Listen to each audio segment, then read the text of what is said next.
আপাতত গভীর অরণ্যে ধ্যানে বসে আছি। বেশ মন দিয়েই ধ্যান করছি। শুধু কতগুলো পোকা উড়ে উড়ে ক্রমাগত নাকে মুখে এসে পড়ছে, আর এমন বিশ্রী লাগছে যে কি বলবো। নাকে ঢুকে সুড়সুড়ি দিচ্ছে, কানের ভেতর ঢুকে ওই গভীর গহ্বরের ভেতর কোনো জটিল রহস্য আছে কিনা সেটাও বোঝবার চেষ্টা করছে। একবার ঢোক গিলতে গিয়ে ডজনখানিক খেয়েও ফেলেছি। খেতে বেশ মৌরি মৌরি লাগলো, কিন্তু যা বিকট গন্ধ, বমি করতে পারতাম। কিন্তু ধ্যান করতে বসলে তো আর বমি করা যায় না। তাড়াবো সে উপায়ও নেই, কারণ এখন আমি সমাধিস্থ। একেবারে নিবাত নিষ্কম্প হয়েই থাকতে হবে আমাকে। ভয়েস অফ স্টোরি চ্যানেলে আপনারা শুনছেন নারায়ণ গঙ্গোপাধ্যায়ের লেখা টেনিদা সিরিজের বিখ্যাত গল্প দধিচি, পোকা ও বিশ্বকর্মা। আমি গোড়াতেই বুঝেছিলাম এরকম হবে। হাবুলকেও বলেছিলাম কথাটা, কিন্তু সে তখন ইন্দ্রত্ব লাভ করে কৈলাসে শিবের কাছে যাওয়ার কথা ভাবছে। আমলই দিল না, বলে যা যা, ওসব ফ্যাচ ফ্যাচ করিসনি। অরণ্যে পোকা থাকেই, আর নাকে মুখেও তারা পড়ে। চুপচাপ বরদাস্ত কর, নইলে মহর্ষি হবে কেমন করে। তা বটে, তবে একটা জিনিস বুঝেছি, মহর্ষিদের মেজাজ অমন ভীমরুল চাকের মতন কেন, আর কথায় কথায় তারা অমন তেরে ব্রহ্মসাপ ঝাড়েন কেন। আরে বাপু, ধৈর্যেরও তো একটা সীমা আছে মানুষের। নাকে মুখে অমন প্রকার উপদ্রব হলে শান্তনুর মতন শান্ত মানুষও যে দুর্বাসা হতে বাধ্য, তা আমার আর তিলমাত্র সন্দেহ নেই। আচ্ছা জ্বালাতনেই পড়া গেল বাস্তবিক। সত্যি বলছি, আমি প্যালারাম বানুজ্যে পালাজ্বরে ভুগি আর বাসক পাতার রস খাই। আমার কি দায়টা পড়েছে মহর্ষি টহর্ষির মতন গোলমেলে ব্যাপারে পা বাড়িয়ে। পটলডাঙার গলিতে থাকি, পটল দিয়ে শিং মাছের ঝোল আর আতপ চালের ভাত আমার বরাদ্দ। এক মুঠো চানাচুর খেয়েছি কি পেটের গোলমালে আমার পটল তুলবার যোগ। এ হেন আমি একেবারে গরুর মতো বেচারা লোক। আমি শেষে পড়ে গেলাম 6 হাত লম্বা আর 42 বুকওয়ালা টেনিদার পাল্লায়। আর টেনিদার পাল্লায় পড়া মানে যে কি, যারা পড়েনি ভাবতেই পারবে না। গড়ের মাঠের গোড়া থেকে চোরা বাজারের চালিয়ার দোকানদার পর্যন্ত ঠেঙিয়ে একেবারে রক্ত। হাত তুললেই মনে হবে রদ্দা মারলে, দাঁত বের করলে মনে হবে কামড়ে দিলে বোধ হয়। এই ভৈরব ভয়ঙ্কর লোকের খপ্পরে পড়েই আমাকে এখন মহর্ষি হয়ে ধ্যান করতে হচ্ছে। কি আর করি, বসে আছি তো বসেই আছি। অরণ্যের ভেতর একটা ফুটো, সেখান দিয়ে দেখছি হতবাগা হাবুলের নাক বেরিয়ে আছে। পোকার কামড়ে জেরভার হয়ে ভাবছি ওই নাকেই ধাঁ করে একটা ঘুষি বসাবো কিনা। এমন সময় শিষ্য দধিমুখের প্রবেশ। দধিমুখ বললে, প্রভু আছে নিবেদন। বললাম, কহ বৎস, শুনিব নিশ্চয়। দধিমুখ বললে, কালী নিশি শেষে দেখিলাম আশ্চর্য স্বপন। দেখিলাম প্রভু যেন দেবদেহ ধরি আহরিয়া অগ্নিময় রথে চলেছেন মহাব্যমে ছায়াপথ করি বিদরণ। সত্রাসে কহিনু কাঁদি থু। আর কি, থু থু করে দধিমুখ সেটা আমার গায়ে ঝেড়ে দিল। পোকা! শিষ্যের আস্পর্ধখানা দেখো একবার। রাগে আমার শরীর জ্বলে গেল, টিকি খাড়া হয়ে উঠল ব্রহ্মতেজে। শেষে শিষ্যকে শাপ দিলেই সব মাটি। মনে মনে ভাবলাম, দাঁড়াও চাঁদ, তোমাকে শায়েস্তা করতে হচ্ছে। হেসে বললাম, আছে আছে, রহস্য অদ্ভুত, নিরেট মগজ তব, সহজে তো বুঝিবে না সেটা।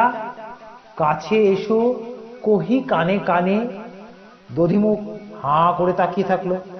আমার মুখ থেকে যা আশা করেছিল তা শুনতে পাইনি। কি যে করবে ঠিক বুঝে উঠতে পারছে না। দধিমুখ অসহায় ভাবে একবার চারিদিকে তাকালাম। আমি বললাম, দাঁড়াইয়া কেন, কাছে এসো, মুখ আনো কানের নিকটে, তবে তো জানিবে সেই অদ্ভুত বার্তা। এসো বৎস, বালক, আরো কাছে আয়। কাছে আয় না। দধিমুখের বয়স অল্প, একেবারেই আনাড়ি।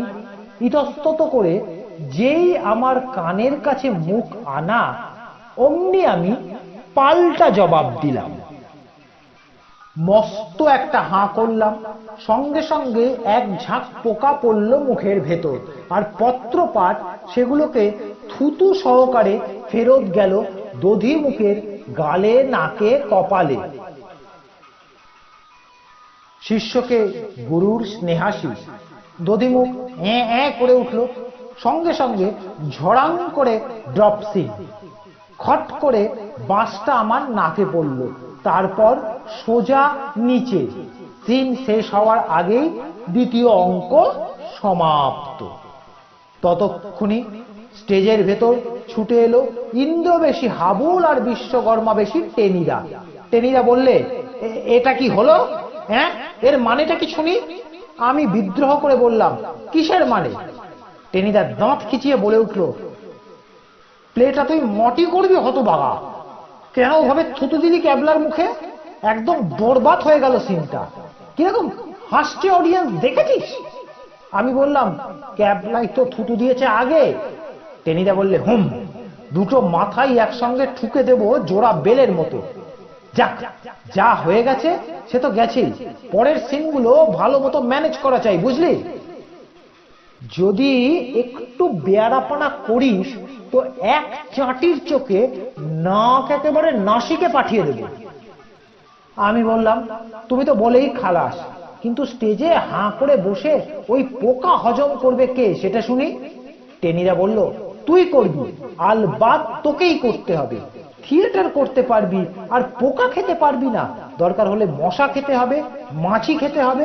হাবুল যোগ দিয়ে বলল, ইঁদুর খেতে হবে, বাঁদুর খেতে হবে। টেনিদা বলল, মাদুর খেতে হবে। এমনকি খাট পালং খাওয়াও আশ্চর্য নয়। ও বাবা, এর নাম থিয়েটার। থিয়েটার করতে গেলে ওসব খেতে হয় নাকি? আমি ক্ষীণ প্রতিবাদ করলাম। হয় হয়, তুই এসবের কি বুঝিস রে? দানিবাবুর নাম শুনেছিস? দানিবাবু, তিনি যখন সীতার ভূমিকায় প্লে করতেন তখন মনুমেন্ট খেয়ে নামতেন, সেটা জানিস? মনুমেন্ট খেয়ে? হ্যাঁ হ্যাঁ, মনুমেন্ট খেয়ে। যা, ক্যাচ ম্যাচ করিসনি, এক্ষুনি সিন উঠবে। কেটে পড়, নিজের পাঠ মুখস্থ করগে। বেগুন খেতে কাক তাড়ানো কেলে হাঁড়ির মতো মুখ করে আমি স্টেজের একধারে এসে বসলাম। মনুমেন্ট খাওয়া চালিয়াতিরা জায়গা পাওনি? মানুষ কখনো মনুমেন্ট খেতে পারে? কিন্তু প্রতিবাদ করলেই চাটি, তাই অমন বোম্বাই চালখানাও হজম করে গেছি। থিয়েটার করতে এলেই পোকা খেতে হবে কেন রে বাপু? তোমাদের সঙ্গে থিয়েটার করতে না পারলে তো আমার শিঙি মাছের ঝোল হজম হচ্ছিল না কিনা। আমি পেলারাম বাড়ুজ্জে, আমার পেট জোড়া পিলে। দায় পড়েছিল আমার এক মুখ কুটকুটে দাঁড়ি নিয়ে দধিচি সাজতে। যত সব জোচ্চরের পাল্লায় পড়ে এখন আমার হাড়ির এই হাল। দিব্যি বসেছিলাম চাটুর্যেদের রোয়াকে। ওরা উঠোনে হাত পা নেড়ে রিহার্সাল করছিল, কিন্তু দধিচি সাজবার ছেলে পাওয়া যাচ্ছিল না। টেনিদা তার ভাঁটার মতন চোখ পাকিয়ে এদিক ওদিক তাকাতে তাকাতে এসে খপ করে আমার কাঁধটা ধরে ফেলল। এই পাওয়া গেছে। আমি বললাম, হ্যাঁ। টেনিদা বাঘাটে গলায় বললে, হ্যাঁ নয়, হ্যাঁ হ্যাঁ। দিব্যি মুনি ঋষির মতন চেহারা তোর, বেশ একটা অহিংস ছাগল ছাগল ভাব। গালে ছাগলের মতন দাঁড়ি লাগিয়ে দেব, যা মানাবে। আহ, দেখাবে একেবারে রায়বাড়ির কেশব বুড়োটার মতো। আপাতত তার এই পরিণতি। এ অঙ্কে আমার পার্ট নেই, তাই স্টেজের অন্ধকার একটা কোনায় ঝিম মেরে বসে আছি। দাঁড়িটা হাতে খুলে নিয়েছি আর মশা তাড়াচ্ছি প্রাণপণে। না, এ অসম্ভব। আবার স্টেজে গেলেই ধ্যানে বসতে হবে, এবং ধ্যানে বসা মানেই পোকা। আর কি মারাত্মক সে পোকা! কি করা যায়? রাগে হাড় পিত্তি জ্বলছে। দয়া করে পাঠ করছি এই ঢের, তার উপর আবার অপমান, এমন করে শাসানো, চাটি হাঁকড়ে নাক নাসিকে উড়িয়ে দেবে। ইস, সবখানা দেখো একবার। না হয় তোমার আছেই পিরামিডের মতন অত উঁচু একটা অতিকায় না, আর আমার নাকটা না হয় সিনেম্যানদের মতন থ্যাবড়া, তাই বলে নাক নিয়ে অপমান? আচ্ছা দাঁড়াও দাঁড়াও, এই খেঁদা নাককেই মৈনাকের মতন উঁচু করে তোমার ভরাডুবি করে ছাড়ব। কিন্তু কি করা যায় বাস্তবিক ভেবে কুল কিনারা পাচ্ছি না। ওদিকে স্টেজে তখন দারুণ বক্তৃতা দিচ্ছে টেনিদা। এমন একটা লাফ মারছে যে চাটুর্যেদের ছাড় পোকা ভরা পুরনো তক্তপোষটা একেবারে মরমর করে উঠছে। থিয়েটার করছে না, হাইজাম্প দিচ্ছে বোঝা মুশকিল। স্টেজ ম্যানেজার হাবুল পাশ দিয়ে যাচ্ছিল, বললে, পেলা অমন ভূতের মতো অন্ধকারে বসে আছিস যে? বললাম, একটু চা খাওয়া না ভাই হাবুল, গলাটা শুকিয়ে কাঠ হয়ে গেছে। হাবুল নাকটা কুচকে বললে, নে অত চা খায় না, যা পাঠ করছিস আবার চা। Adding insult to injury. হ্যাঁ, আমি অন্ধকারে দাঁত বের করে হাবুলকে ভেঙচে দিলাম। হাবুল দেখতে পেল না। চম্পট দেব নাকি দাড়ি ফাড়ি নিয়ে? সোজা চলে যাব বাড়িতে। দধিচির সিনে যখন দেখবে আমি বেমালুম হাওয়া, তখন টের পাবে মজাটা কাকে বলে। ও, তাতে সুবিধা হবে না। তারপর কাল সকালে আমায় বাঁচায় কে? পটলডাঙ্গার বিখ্যাত টেনিদার চাটিতে স্রেফ পটল তুলে বসতে হবে। না না, ওসব নয়। সাপও মরবে, লাঠিও ভাঙবে না। এমন জব্দ করে দেব যে কিল খেয়ে কিলটি সোনা মুখ করে গিলে নিতে হবে। টেনিদার 32 পাটি দাঁতের সঙ্গে আরো একটি দাঁত গজিয়ে দেব, যার নাম আক্কেল দাঁত। আর সেই সঙ্গে টেনিদার ধামাধারা ওই স্টেজ ম্যানেজার শ্রীমান হাবুল সেনকেও টেট্টি দিতে হচ্ছে। ভগবানকে ডেকে বললুম, প্রভু আলো দাও, এ অন্ধকারে পথ দেখাও। এবং প্রভু আলো দিলেন। হাবুলকে বললাম, ভাই 5 মিনিটের জন্য একটু বাড়ি থেকে আসছি। হাবুল আঁতকে বললে, কেন? এই পেটটা একটু কেমন কেমন। হাবুল বললে, সেরেছে, যত সব পেট্রোকা নিয়ে কারবার, শেষটায় ডোবাবে বোধ হচ্ছে। এরপরেই তোর পার্ট রে। আমি বললাম, না না, এক্ষুনি আসছি।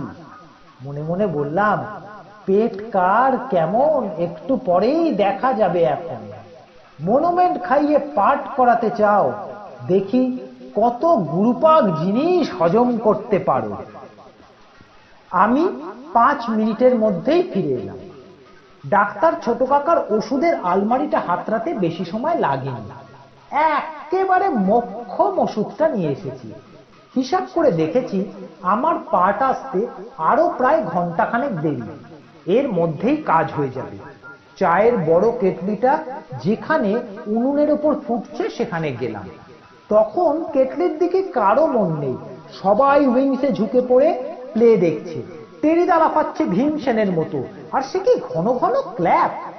দাঁড়াও দাঁড়াও, কত ক্ল্যাপ চাও দেখব। পিরামিডের মতো নাক উঁচু করে বিজয় গৌরবে ফিরে এলো টেনিদা। একগাল হাসি ছড়িয়ে বললে, কেমন পার্ট করলাম রে হাবুল? হাবুল কৃতার্থ ভরে বললে, চমৎকার চমৎকার, তুমি ছাড়া এমন পাঠ আর কে করতে পারে। অডিয়েন্স বলছে সাবাস সাবাস। অডিয়েন্স কেন সাবাস সাবাস বলছে আমি জানি, তারা বুঝতেই পারেনি ওটা ভীমের না বিশ্বকর্মার পাঠ। কিন্তু আসল পাঠ করতে আর একটুখানি দেরি আছে। আমি মনে মনে বললাম। স্টেজ কাঁপিয়ে টেনিদা হুঙ্কার চলল, ওরে চান। হাবুল ঊর্ধ্বশ্বাসে ছুটল। আবার ড্রপ উঠেছে। দধিচির ভূমিকায় আমি ধ্যানস্থ হয়ে পোকা খাচ্ছি। শিষ্য দধিমুখ এবার একটু দূরে দাঁড়িয়ে আছে, আগের অভিজ্ঞতাটা ভোলেনি। বিশ্বকর্মা আর ইন্দ্রের প্রবেশ, টেনিদা আর হাবুল। হাবুল বলল, প্রভু গুরুদেব, আসিয়াছি শিবের আদেশে, তব অস্থি দিয়া যেই বজ্র হইবে নির্মাণ। টেনিদা বললে, দেখাইবে বিশ্বকর্মা যশ, হেন অস্ত্র তুলিবে গড়িয়া, ঘোর নাদে কাঁপাইবে শশা গড়া ব্রহ্মাণ্ড বিশাল, দীপ্ত তেজে দগ্ধ হবে স্থাবর জঙ্গম। তারপরেই স্বগতোক্তি করলে, উফ, জোরে কামড় মারছে পেটে মাইরি। হাবুল চাপা গলায় বললে, আমার পেটটাও যেন কেমন গোলাচ্ছে রে। আর চোখে আমি একবার তাকিয়ে দেখলাম মাত্র। মনুমেন্ট খেয়ে হজম করতে পারো, দেখি না হজমের কত জোর। আমি বললাম, তিষ্ঠ তিষ্ঠ, আগে করি ইষ্ট নাম ধ্যান, ধ্যান ভঙ্গ যতক্ষণ নাহি হয়, চুপ থাকো ততক্ষণ, তারপর তনু ত্যাগ করিব নিশ্চয়। আমি ধ্যানে বসলাম। সহজে এ ধ্যান ভাঙছে না। পোকার উপদ্রব লেগেই আছে, তা থাক। আর কষ্ট না করলে টেনিদা আর হাবুলের কেষ্ট মিলবে না। গরম চায়ের সঙ্গে কড়া পারগেটিভ, এখনই কি হয়েছে? টেনিদা মুখ বাঁকা করলে, শিগগিরই ধ্যান শেষ কর মাইরি, জোর পেট কামড়াচ্ছে রে। আমি বললাম, চুপ, ধ্যান ভঙ্গ করিও না, ব্রহ্ম সাপ লাগবে তাহলে। ধ্যান কি সত্যি সত্যি করছি নাকি? আরে ধ্যাত, আমি আর চোখে দেখছি টেনিদার মুখ ফ্যাকাশে মেরে গেছে। হাবুলের অবস্থাও তথই বচ। ভগবান করুণাময়। টেনিদা কাতর স্বরে বললে, ওরে প্যালা, গেলাম যে, দোহাই তোর, শিগগিরই ধ্যান শেষ কর, তোর পায়ে পড়ছি প্যালা। ওরে হাবুল। হাবুল বললে, আমারও যে প্রাণ যায় যায়। আমি একেবারে নট নরঞ্চরণ, সামলাও এখন। মুনি ঋষির ধ্যান দেহত্যাগের ব্যাপার, এ কি সহজে ভাঙবার জিনিস? বাপস, গেলাম, এক লম্ফে টেনিদা অদৃশ্য। একেবারে সোজা অন্ধকার আমতলার দিকে, পেছনে পেছনে হাবুল। আর থিয়েটার, সে কথা বলে আর কি হবে?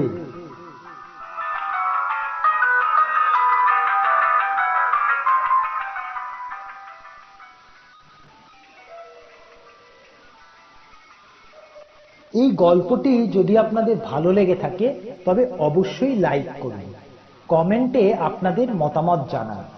আর যারা চ্যানেলে নতুন এবং আরো এই ধরনের গল্প শুনতে চান, তারা অবশ্যই চ্যানেলটিকে সাবস্ক্রাইব করুন। ধন্যবাদ।